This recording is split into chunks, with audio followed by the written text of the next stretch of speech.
Mes amis, aujourd'hui, on va savoir le principe fonctionnel d'un démarrage moteur asynchrone de sens de rotation.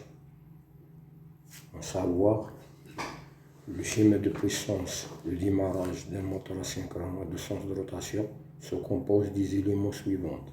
Alimentation tétrapolaire avec 3 phases et neutre, une porte fusible triphasique qui protège le circuit de présence-tension avec des voyous H1, H2, H3 qui sont en couleur blanc, un disjoncteur magnétique qui protège le moteur contre le court-circuit, un contacteur KM1 triphasique pour le sens avant, un contacteur KM2 triphasique pour le sens arrière et un relais thermique qui protège le moteur contre le surcharge et l'équipement moteur.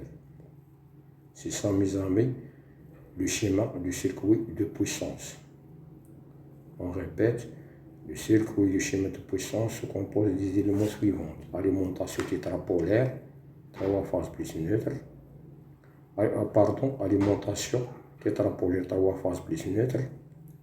Porte fusible triphasique avec fusible qui protège le circuit de présence-tension. Un disjoncteur magnétique qui protège le moteur contre le court-circuit.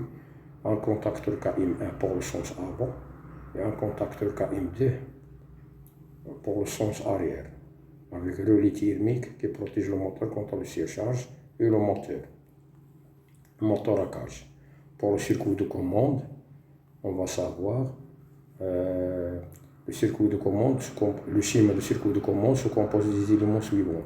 Porte fusible, un clic avec fusible, bouton arrêt, contact relais thermique, marche avant avec son maintien, verrouillage qui verrouille le moteur de sens avant avec le sens arrière.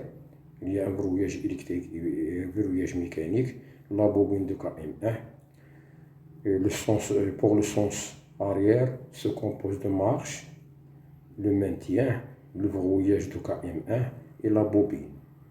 En plus de ça, il y a le circuit de signalisation de marche avant, marche arrière et il faut relais thermique.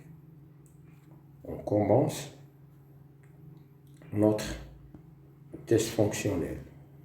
Là, donc on va fermer le circuit de présence-tension, disjoncteur magnétothermique. On va faire le test marche avant, fermeture du circuit de commande, marche avant, c'est bon. Le moteur tourne dans le sens avant. Circuit de signalisation, c'est-à-dire marche avant, il est prêt.